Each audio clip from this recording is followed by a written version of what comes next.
Hello students and welcome to the fourth video lecture of the topic foreign investment। ये development economics का एक subject है foreign investment, तो हम उसका फोर्थ लेक्चर आज स्टडी कर रहे हैं। तो आज हम सीखेंगे measures to encourage private foreign investment. अगर हम अपनी कंट्री में प्राइवेट फॉरेन इन्वेस्टमेंट इनकरेज करना चाहते हैं तो वो कैसे हो सकती है, तो हम उसी के बारे में डिस्कशन करेंगे। तो सबसे पहला मेज़र है टैक्स इंसेंटिव। टैक्स में छूट देना, बहुत सारे टैक्स बेनिफिट्स देना। इन बेनिफिट्स में काफ़ी चीज़ें आती हैं, जैसे कि टैक्स हॉलीडे, मतलब कुछ टाइम के लिए टैक्स इग्नोर कर दिया जाए, 15 दिन के लिए, 20 दिन के लिए, 1 महीना, 2 महीने के लिए, उस टाइम पीरियड को टैक्स हॉलीडे कहते हैं। टैक्स क्रेडिट्स हो गए, एलिमिनेशन ऑफ टैक्सेस, और एक चीज़ और है development rebate on new capital investment. तो ये कुछ टैक्स इंसेंटिव्स हैं जो गवर्नमेंट देती है, इसी से अट्रैक्ट होके कंट्री में फॉरेन इन्वेस्टमेंट आने के चांसेस रहते हैं। अब सेकंड मेजर है no discrimination between foreign and domestic investor. Generally काफ़ी देशों में ये देखा गया है कि कंट्री अपने डोमेस्टिक इन्वेस्टर्स को ज़्यादा इम्पोर्टेंस देती है, और जो फॉरेन इन्वेस्टर्स आए हुए हैं, उनकी कंट्री में इन्वेस्ट कर रखा है, बिज़नेस खोल रखे हैं, उनको इतनी इम्पोर्टेंस नहीं देती।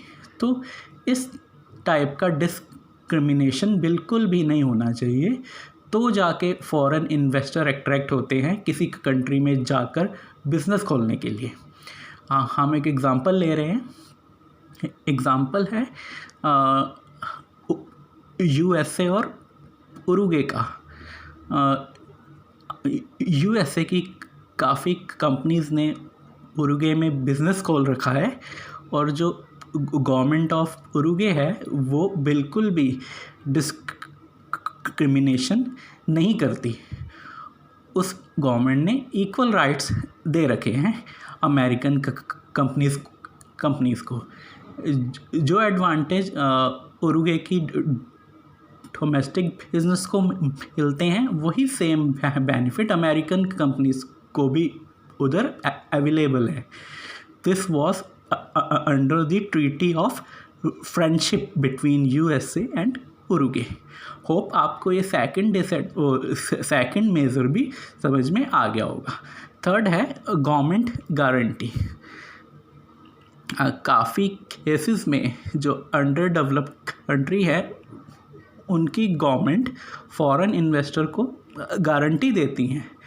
अगर इन केस कंट्री में नेशनलाइजेशन हो जाए, कि मतलब सारी चीज़ें अगर पब्लिक सेक्टर में चेंज हो जाएं, तो उसकी वजह से अगर आपको कोई लॉस हो रहा होगा तो आपको कंपनसेशन दे दी जाएगी।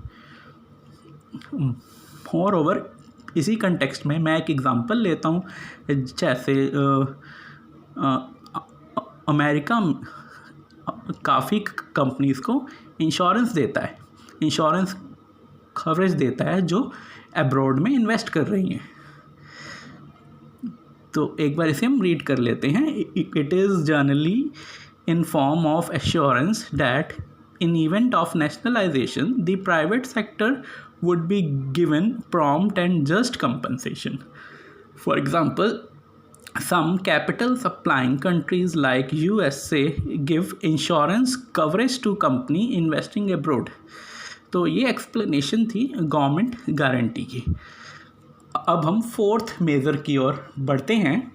फोर्थ मेज़र है reduction of restrictions and regulation by under developed countries. Under developed countries ने एमएनसीज़ की एक्टिविटीज़ को रिस्ट्रिक्ट करने के लिए काफ़ी लॉज बना रखे हैं। तो उन सब रिस्ट्रिक्शंस को, रेगुलेशंस को रिड्यूस कर देना चाहिए, तो जाके फॉरेन इन्वेस्टर अट्रैक्ट होगा कंट्री में इन्वेस्ट करने के लिए।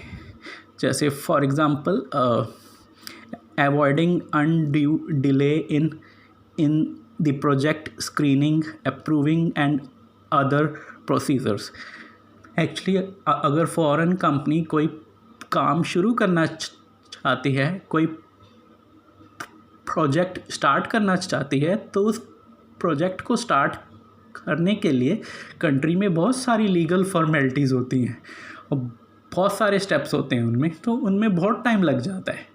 तो गवर्नमेंट को ये करना चाहिए कि उन सारे कामों में इतना टाइम ना लगे। और सेकंड है exemption from custom duties on plant and equipment. अगर फॉरेन कंपनी कोई प्लांट और इक्विपमेंट परचेज़ करना चाहती हैं तो उन्हें तो ऐसी चीज़ों पर उनसे टैक्स ना लिया जाए, टैक्स को एग्जेम्प्ट कर दिया जाए।